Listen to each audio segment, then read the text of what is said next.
I don't care how great your design work is. If the execution fails, if the problem that you're trying to solve is unsolved, I think Steve Jobs said, "Design only is good if it works." I'm paraphrasing. He believes design is only good if Most it definitely. works. Most definitely. And during that period, I'm not happy to go on to attend that meeting. I have to attend that meeting. Yes. I have to have accountability. Yes. But then when things work, I have the times when things work.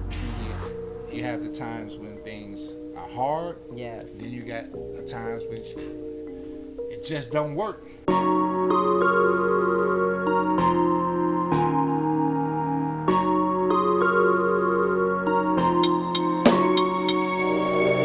thought I had to chase who I was meant to be, but the more I grow, the more I see it's not about a role, a race or prize to play. It's finding peace in my own name, just me becoming serene.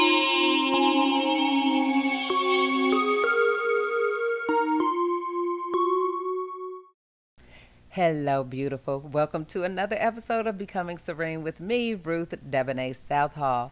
I am so excited that you decided to join us once again if you are a faithful viewer. But if you are brand new, do me a favor. Please hit that subscribe button and the notification bell, honey, so that you'll be notified when we have new episodes dropping. We are so happy to have you. If you're an entrepreneur-minded woman who actually wants to embrace peace as you pursue your purpose. And even if you aren't, sit back and enjoy this conversation anyway, because guess what?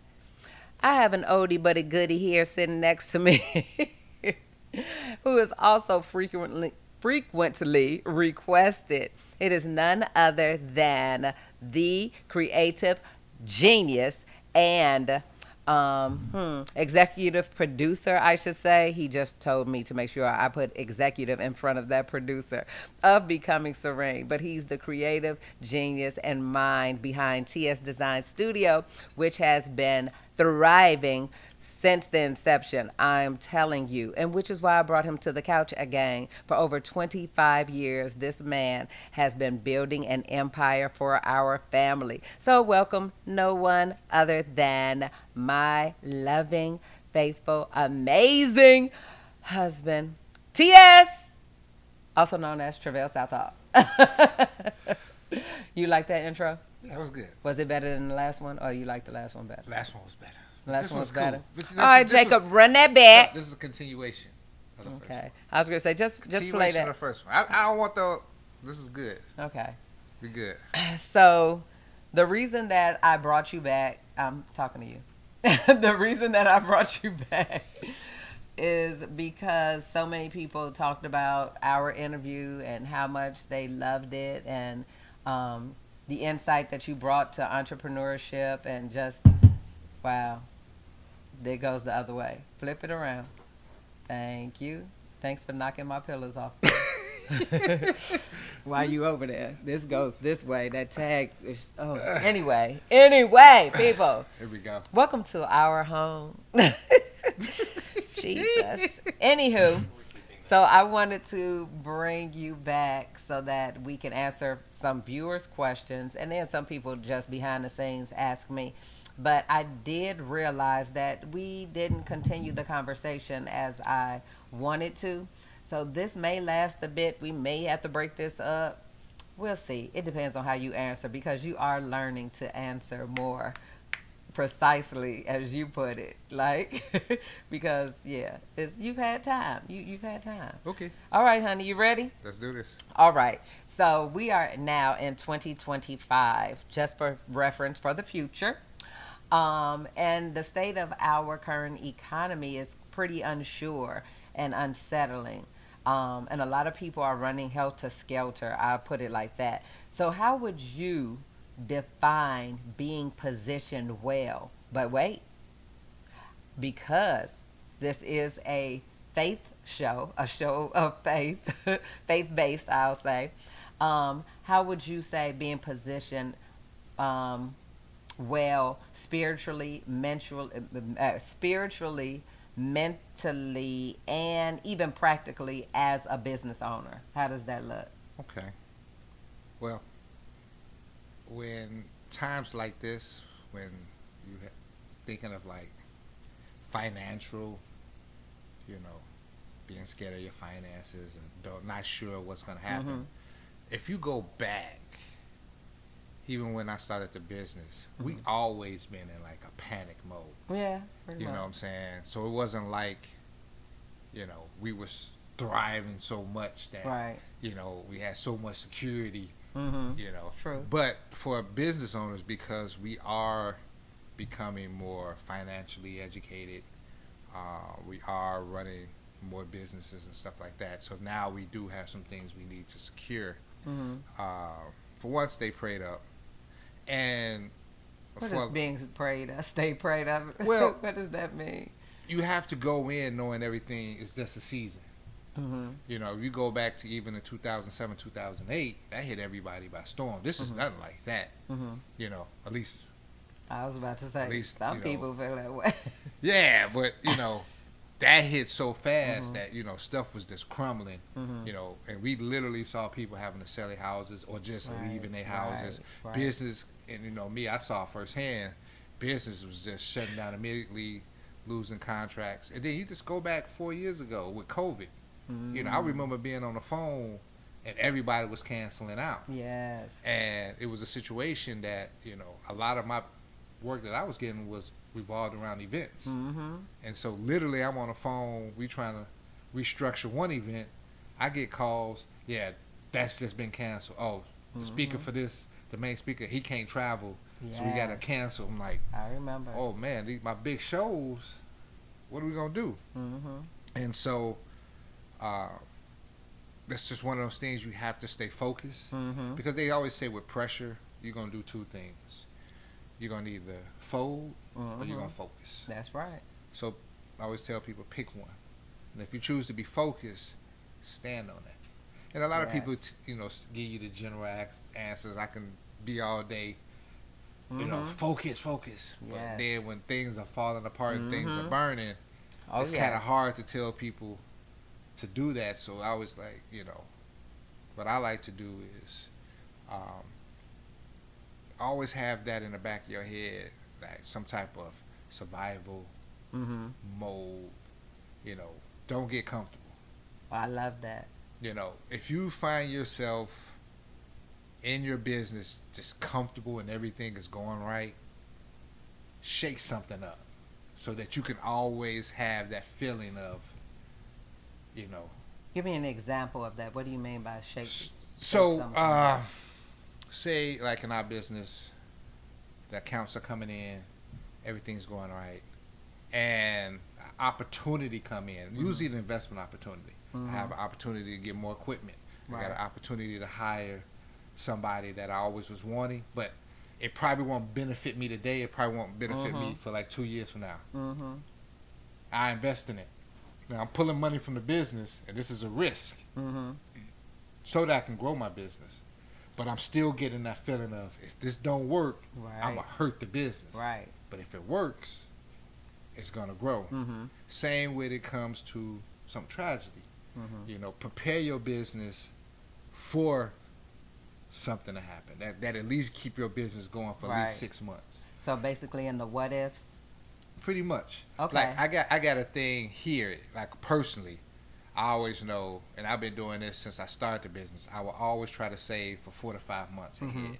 And I know at least I got 4 to 5 months to do what I need to do to get the shit back going right. Right.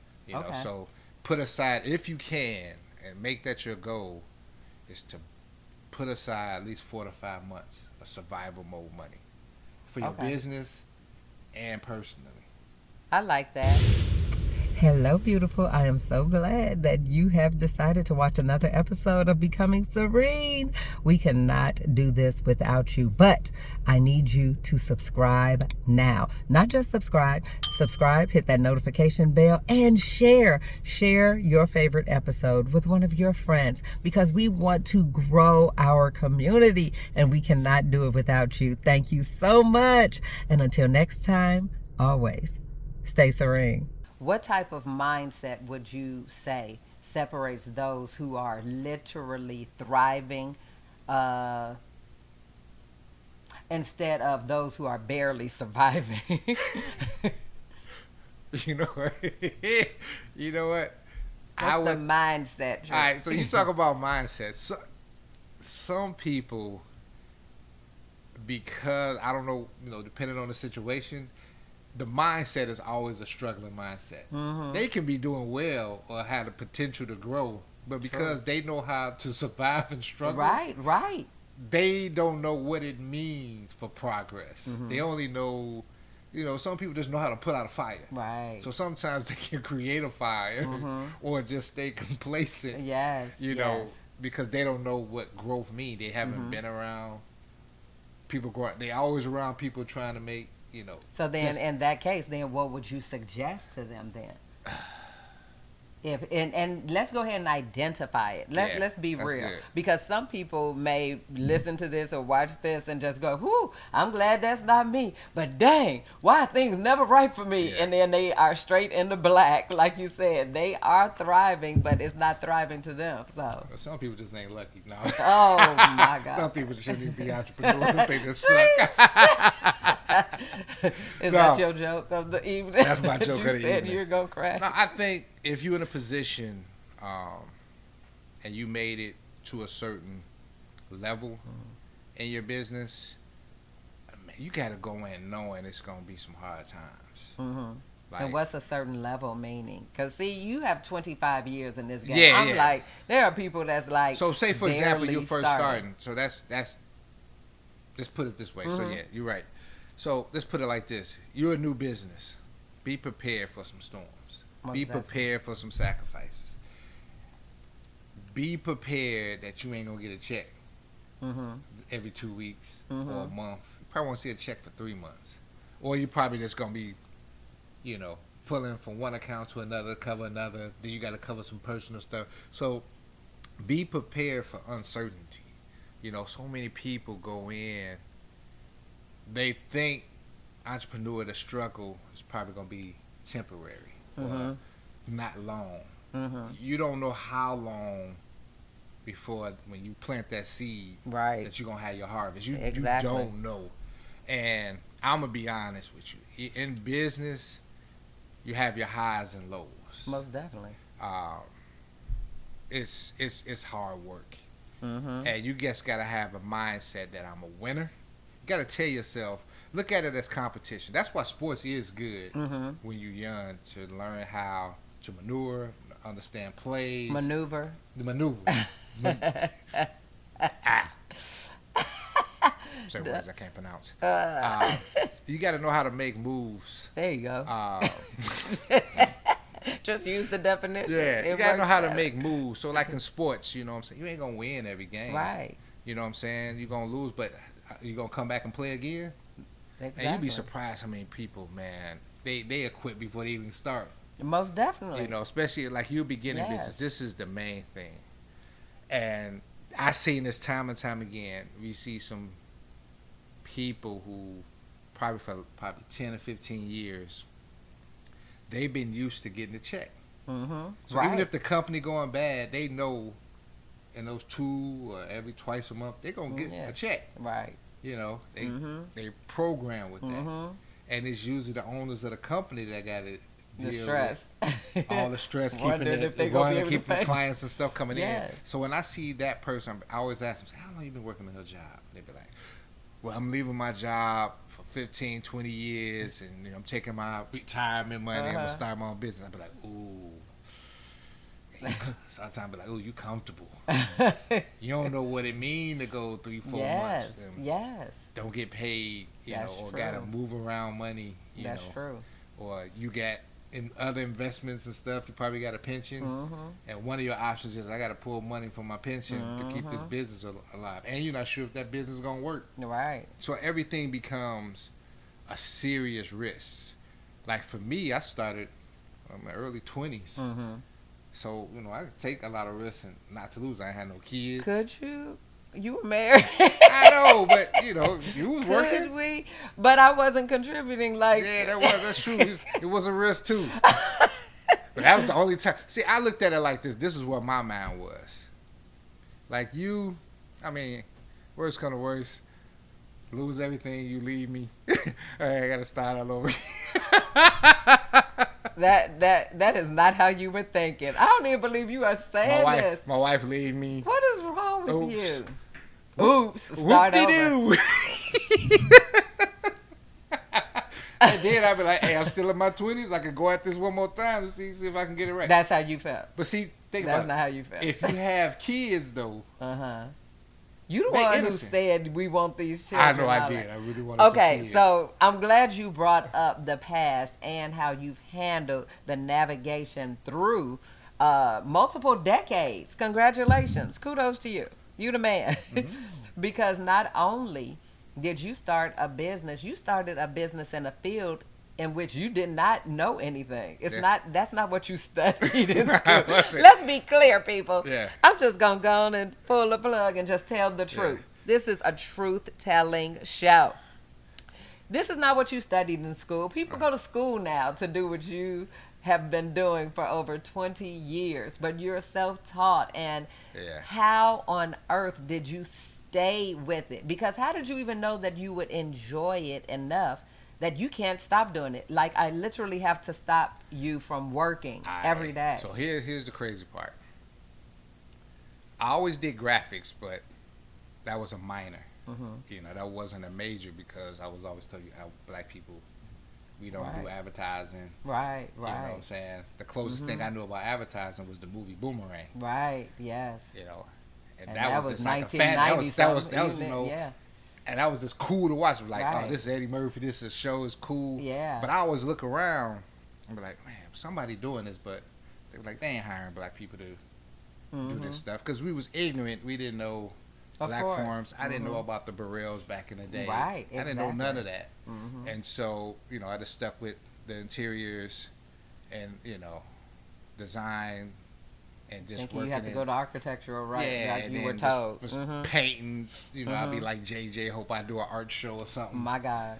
I hope that work out, worst come to worst, I'd be an art teacher, which I dreaded because I was like, my counselor just thought that would be the highest level that I'd be, like I possibly be an art teacher.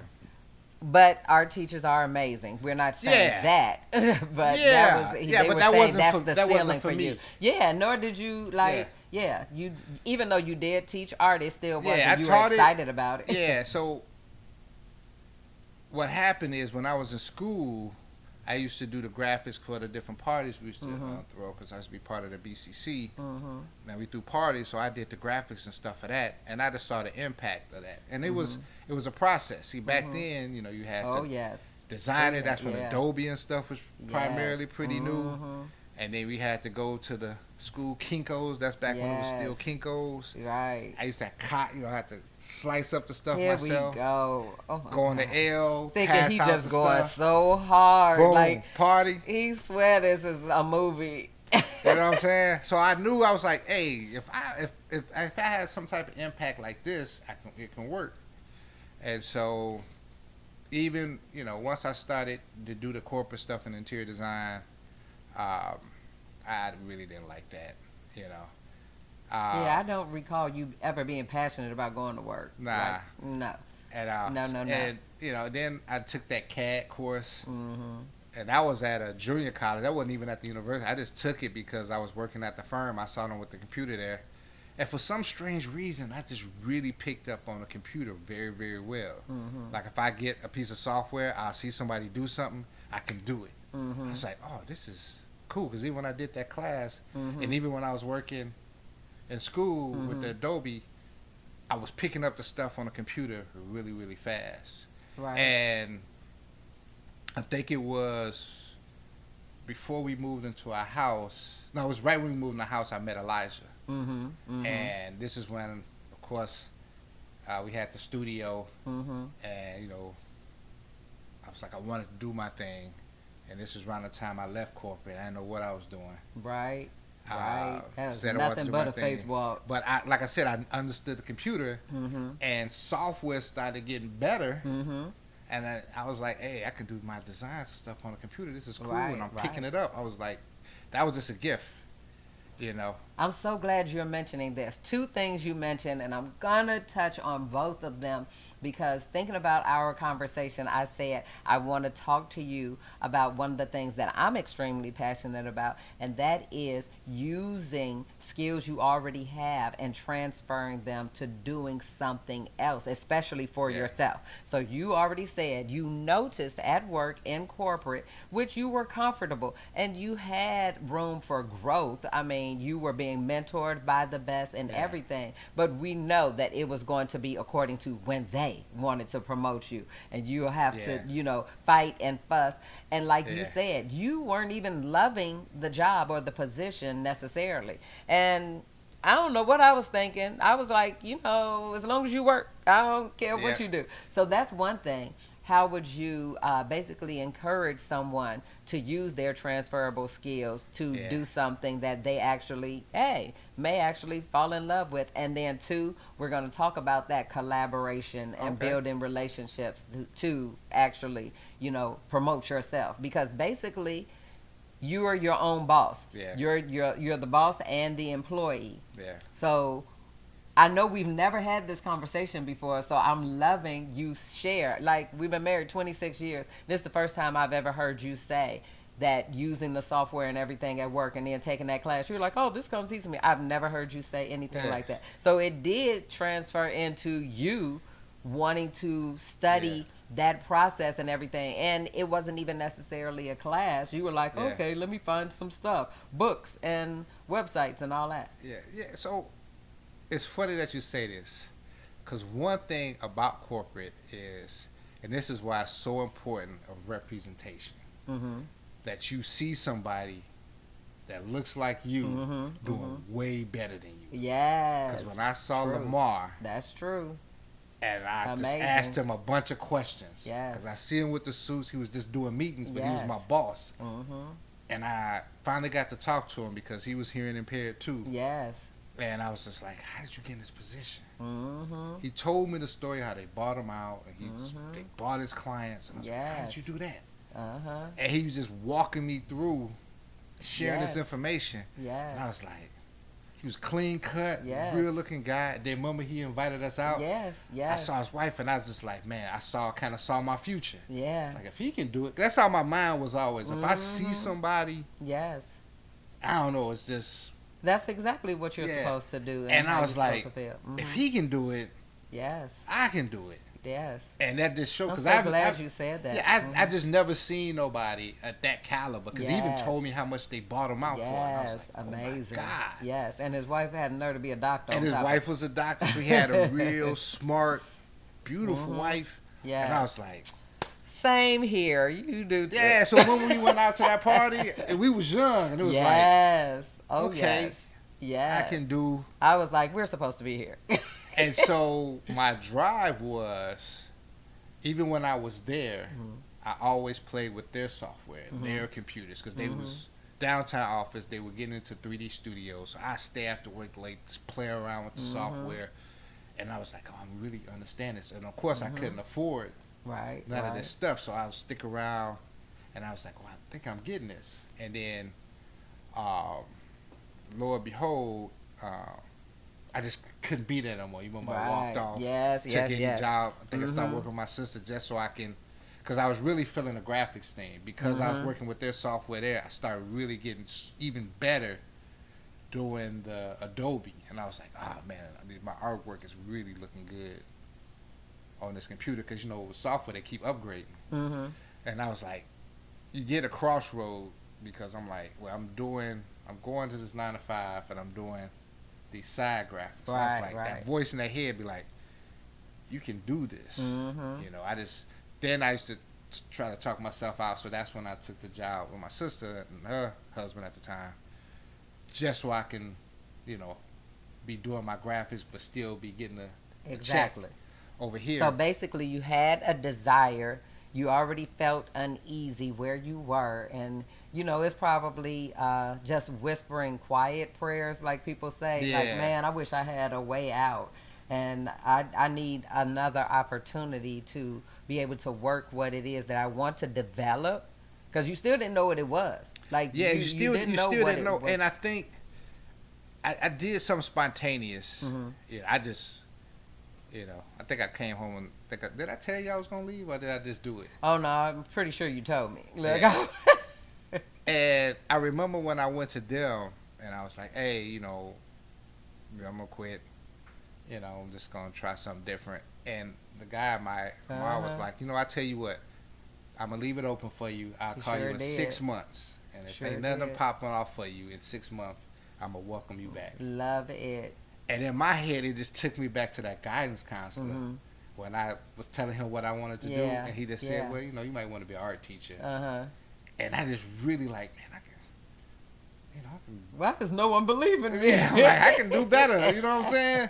So I felt like that. Like when he said that, it just took me back. Like this is the best you can do. Just work here. And I think I was only getting like 30-something. Yeah. 33,000 at the time. And that was a leap from when I was at GHK. When I first got to college, it was like 25,000. And then they paid me like 32, 33.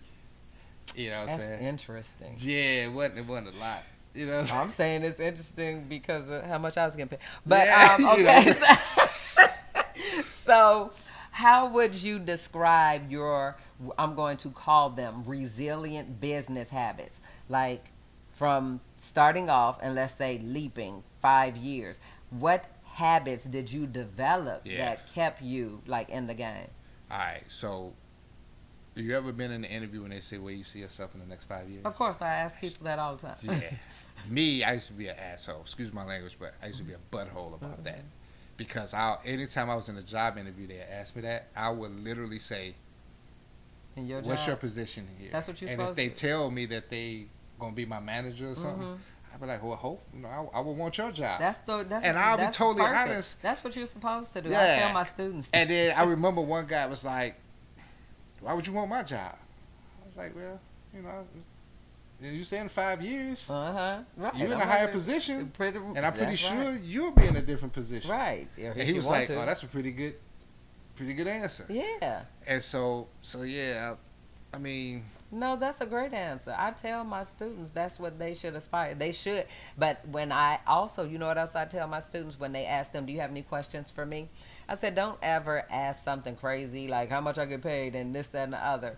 Like that's stuff that, they'll tell you. I said, always ask them, do you like your job?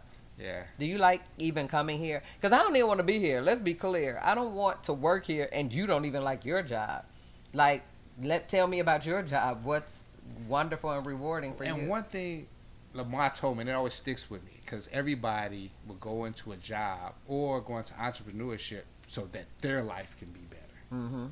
One thing Lamar told me, he said, the way you be successful is to make sure somebody else. That's exactly what successful. Entrepreneurship is about. Yeah. He said, you're solving a problem. Yep. And nobody ever addressed that to me. And then, because I remember I would get frustrated, like, if you work for a design firm, you're giving them your ideas. Yeah. And you don't get no acknowledgement, nothing. You're just part of a team, and who's ever the head of that, he would then flip to make it his own. Yes. And boom, you're solving the problem. That's what they get as the lead. And the lead. And he's solving the problem by basically getting all your stuff, and he mixes it up. Boom, problem solved. And so I was like, I would get frustrated when I feel, I was young, but I feel I have a good idea and don't even get acknowledged.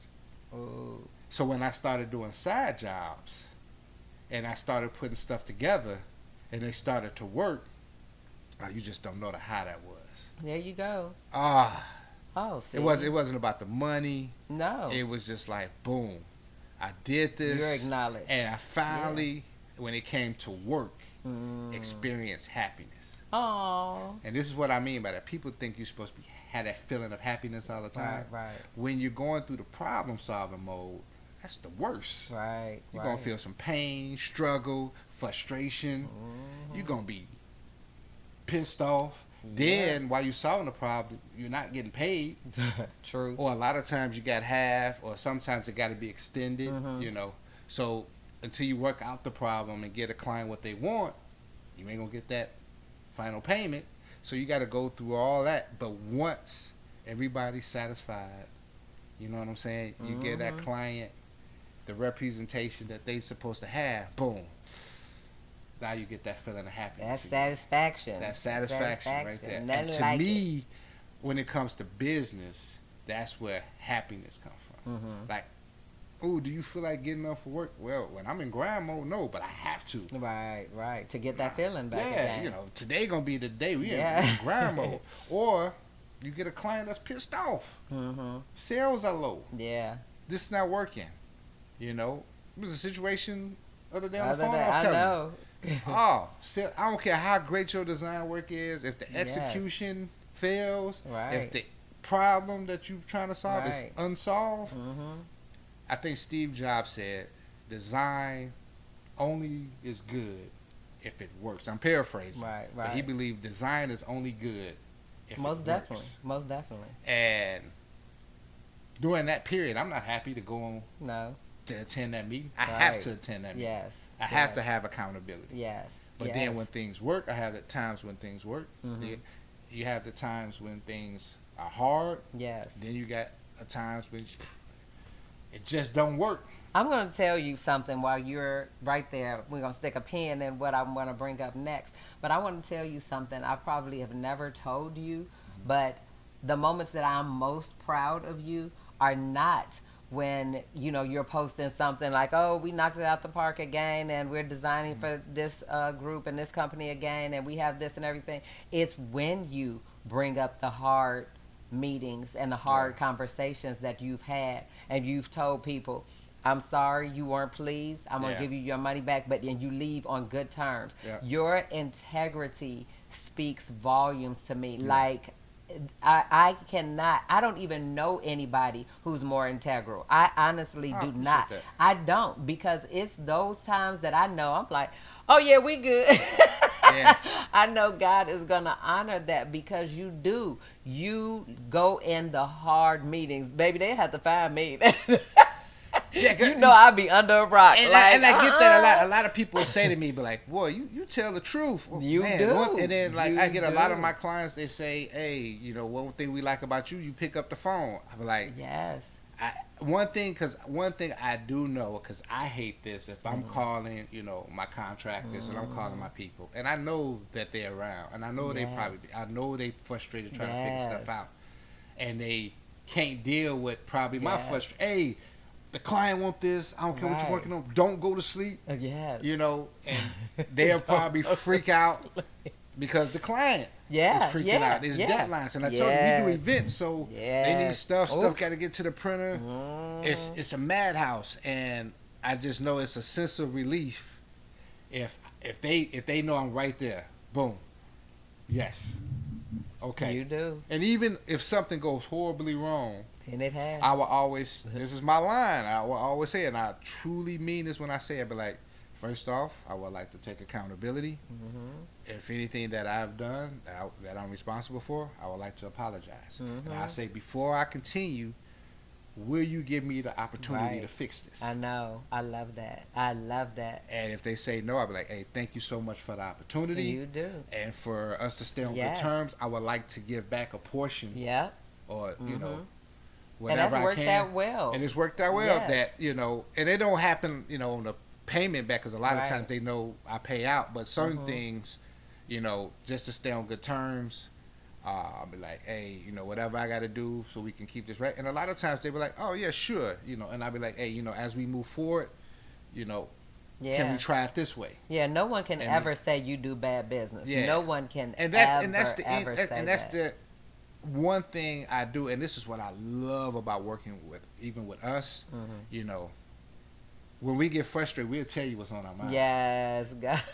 That's why you got to be very forgiving, because sometimes they would tell you the hard truth. And that's helped me. Yeah. You know, I get some of my clients, and as you know, I work with a lot of females. Yes. And they would say, hey, they get on you. Yes, and with the guys can, you know, are very bold because my male clients take bigger risks. So they'll come at you with the deep voice. Yes. And like, hey.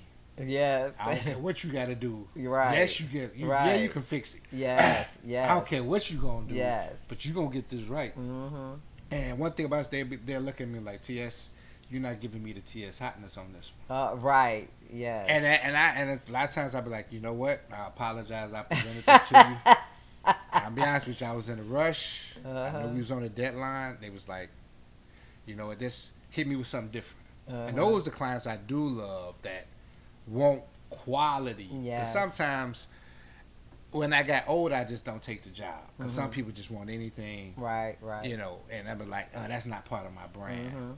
So I had to establish, and that's one thing in your business. I'm so glad you said that. You got to determine, are you going to be the quantity business, just taking whatever, just so you can get some money coming in and you work off volume, or you in the quality business. Now, quality business, you gotta have a certain process that's on high level.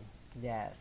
And to get to that point of approval, you're gonna more people giving you their opinion, more people that's stronger. And I had to realize the reason why they stay on me, even now, because the type of clients I have, because they knew who their competitors are. See, once you reach that level of quality, now you in the room with some hitters. Of course. You know, I may be good with design, but the dude I'm competing with, who I got to pitch for the job, he good too. Yes, Lord. You know, so I'm so glad you said that, because that's what I want to talk about. Are building authentic relationships. You have done that so well as well. Like, we have clients that's watched our children grow up.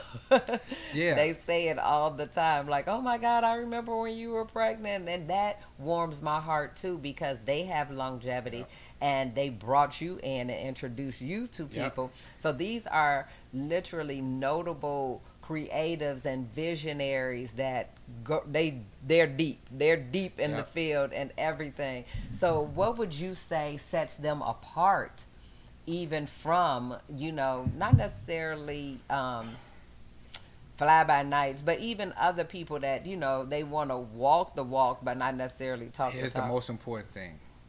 Status. The main definition of a brand is your reputation. Ooh.